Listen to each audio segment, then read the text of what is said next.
అధ్యక్ష ఈ అవకాశం ఇచ్చినందుకు ధన్యవాదాలు. ఒక 2 minutes మాట్లాడుతా అధ్యక్ష. మా హుజరాబాద్ ఒకటే subject 2 minutes sir, 2 minutes 2 minutes close చేసుకుంటాం. అన్ని సబ్జెక్ట్స్ 2 subjects 2 minutes క్లోజ్ చేస్తాం.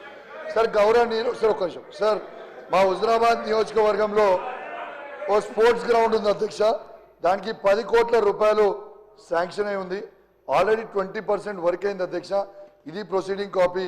దయచేసి అది కంప్లీట్ చేయాలని కోరుతా ఉన్నాను అధ్యక్ష. ఒక్కటే నిమిషం అధ్యక్ష ప్లీజ్. అధ్యక్ష మా ట్రాన్స్పోర్ట్ మినిస్టర్ గారు ఇక్కడనే ఉన్నారు. మా కమలాపూర్ మండలంలో బస్టాండ్ కట్టినాం అధ్యక్ష. 1,75,00,000 రూపాయలతోని 1 కోటి రూపాయలు అయిపోతుంది అధ్యక్ష. తనని కూడా రిక్వెస్ట్ చేసిన ఒక్కసారి అది కూడా కంప్లీట్ చేస్తే అయిపోతుంది అధ్యక్ష. ఒక్క నిమిషం అధ్యక్ష. అధ్యక్ష మా ఉప్పల్లో అధ్యక్ష 45 కోట్ల రూపాయలతోని బ్రిడ్జ్ కట్టినాం అధ్యక్ష. ఆ బ్రిడ్జ్ స్టేట్ ఇష్యూలో అయిపోయింది అధ్యక్ష.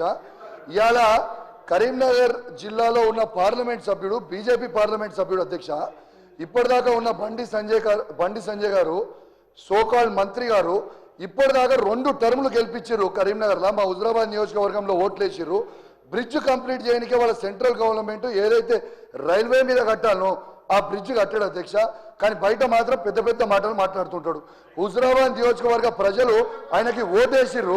బీజేపీ వాళ్ళకి ఓటేసి ఆయన ఎంపీ గెలిపిస్తే సెంట్రల్ ఫండ్స్ తెచ్చి కంప్లీట్ చేయకుండా 4 సంవత్సరాలు అవుతుంది అధ్యక్ష. ఇంకోటి అధ్యక్ష, నేను క్రికెటర్గా గౌరవనీయులు క్రికెటర్గా శ్రీధర్ అన్నని అడుగుతారు. శ్రీధర్ అన్న గారు కూడా క్రికెటర్గా చాలా ఇష్టం.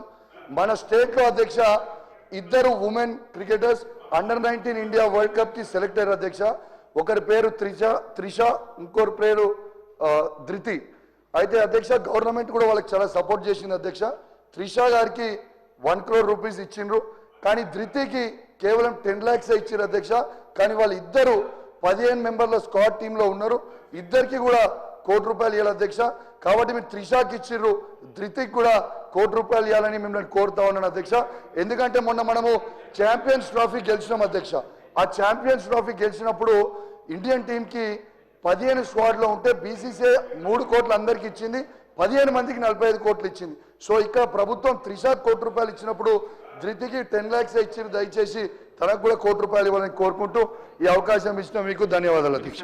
అధ్యక్ష సభ్యులు చెప్పిన వివరాలన్నీ కూడా నోట్ చేసుకోండి. వెంకట్రామరెడ్డి గారు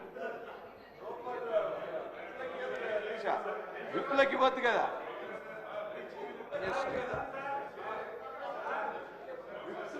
అధ్యక్ష, ఇక్కడ ప్రభుత్వ ఉద్యోగుల గురించి మాట్లాడదామనేది, ఆ సమస్యను పరిష్కరించమని మీ ద్వారా ప్రభుత్వానికి విన్నవించుకుంటున్నాను.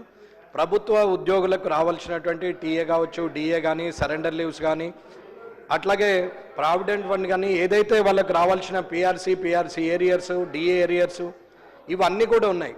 సుమారు రైట్ ఇన్ఫర్మేషన్ యాక్ట్ కింద నేను పెడితే ఒక్క పోలీస్ డిపార్ట్మెంట్ వారికే ఇచ్చినటువంటి 50% సమాచారంలోనే 352 కోట్ల రూపాయలు వారికి పోలీస్ డిపార్ట్మెంట్ వారికే ఇవ్వాల్సిన అవసరం ఉంది. ఇవాళ ఉద్యోగస్తులందరికీ కూడా పేమెంట్ ఇవ్వమనంటే గతంలో మొన్న ఒక 4-5 రోజుల కింద ముఖ్యమంత్రి గారు ఒక సమావేశంలో ఏం మాట్లాడారంటే, ఇచ్చే పరిస్థితి లేదు ప్రభుత్వానికి, ఇంకా సమయం పడుతుంది, మీరు ధర్నాలు కానీ స్ట్రైకులు కానీ చేయకుండా ఓవర్ టైం వర్క్ చేయండి, అవసరం పడితే ఇంకో 3-4 గంటలు ఎక్క పని చేయండి అని చెప్పి ఉద్యోగస్తులకు చెప్పడం జరిగింది.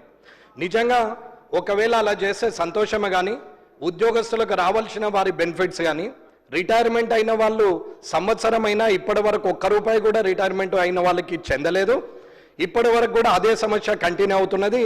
ప్రతి నెల 100 మంది రిటైర్ అవుతా ఉన్నారు. వారికి కనీసము వారికి ఇవ్వాల్సినటువంటి బెనిఫిట్స్ ఇవ్వకపోవడం వల్ల ఇబ్బంది పడతారని చెప్తున్నాం.